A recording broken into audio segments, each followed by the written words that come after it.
Section D, you learned about storage methods and facilities for raw and processed mohair and wool in terms of your company's policies and procedures. We also discussed care, handling and transporting procedures. This section further focused on specific problems and preventative measures in relation to material storage and handling. In this section, Section E, you will consider ethical and sustainable practices that should be adopted in the mohair and wool factory.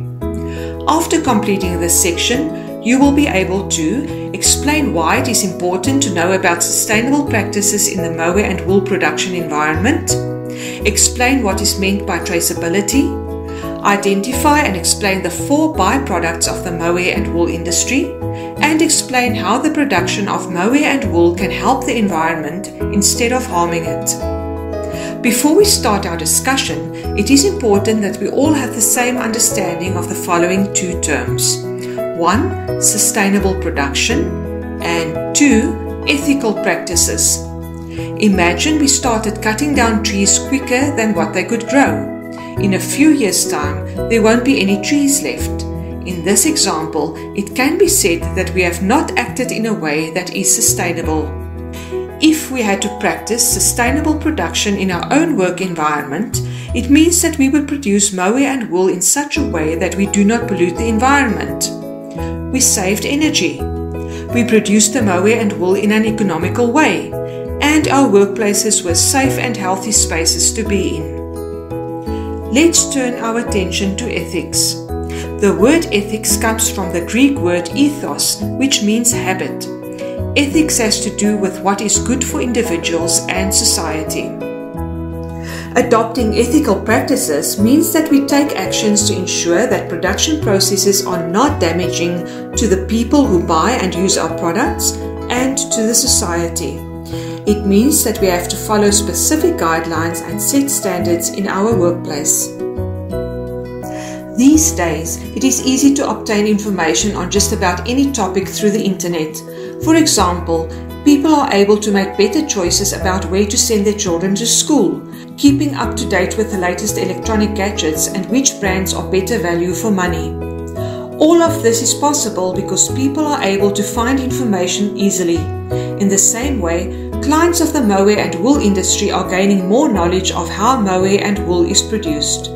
They have become more aware of how the different production processes could influence the environment, and they would not want to support any industry that harms the environment. It is therefore important for them to know that sustainable practices are used in the production of mohair and wool, and that the environment and animals are preserved.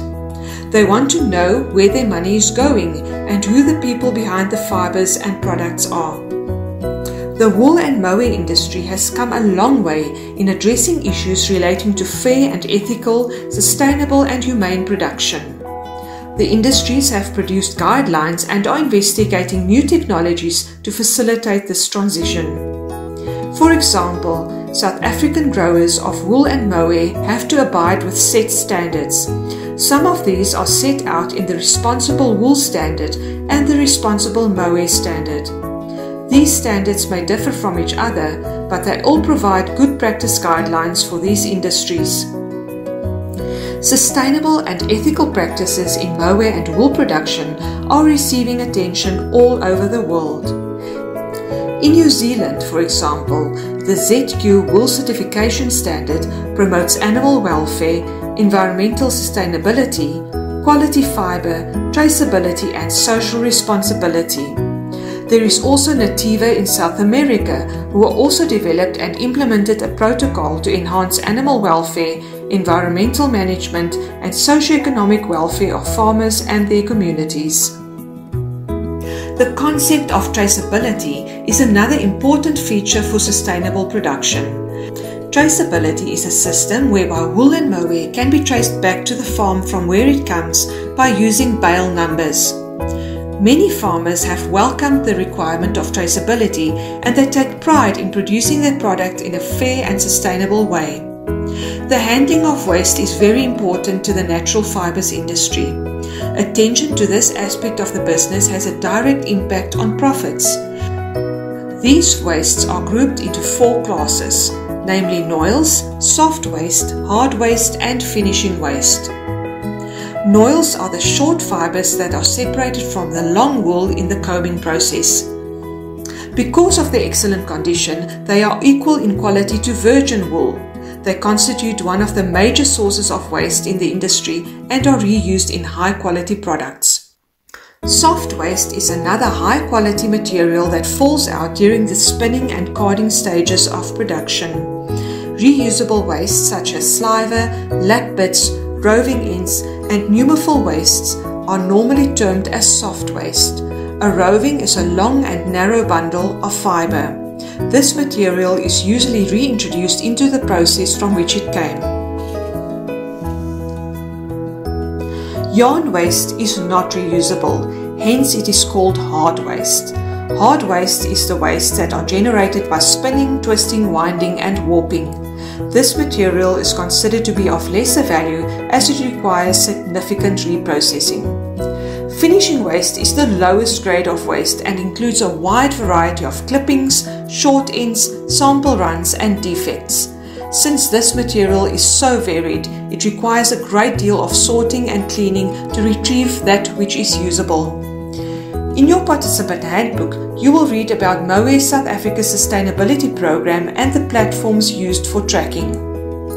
Mohair South Africa also works closely with the Mohair Empowerment Trust to assist emerging farmers to develop successful and sustainable Angora farming initiatives. The Mohair Empowerment Trust is a non-profit organization focused on uplifting and partnering with Black South African farmers who show potential to succeed in the mohair farming industry. The South Africa Mohair Cluster is a non-profit company that is dedicated towards the enhancement of mohair production, processing and manufacturing in South Africa. Such as with mohair, the retail sector wants to buy wool products from farmers that practice sustainability, animal welfare, ethics and care for the environment.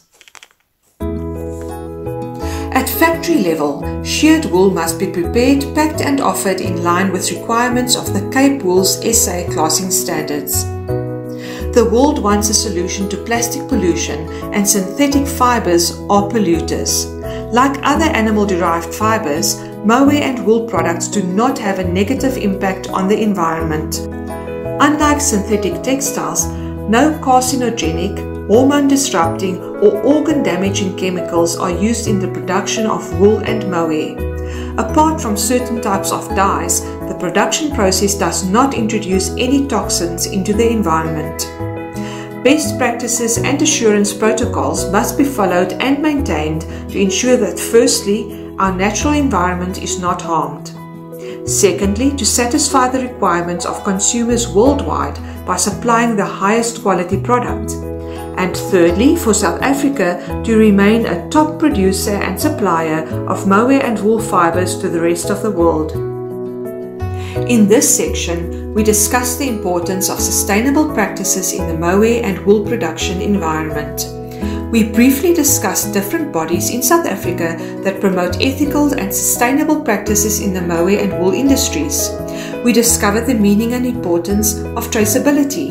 We then considered the byproducts of the mohair and wool industries and how they should be dealt with in a sustainable manner. Lastly, we discussed how mohair and wool production should be undertaken so as to not harm the environment. We have now reached the end of Section E and we are almost at the end of this learning program. Well done on reaching this point. Before we conclude the program, we would like to remind you of the steps you need to take to ensure that you will receive your certificate for successful completion of this pilot learning program.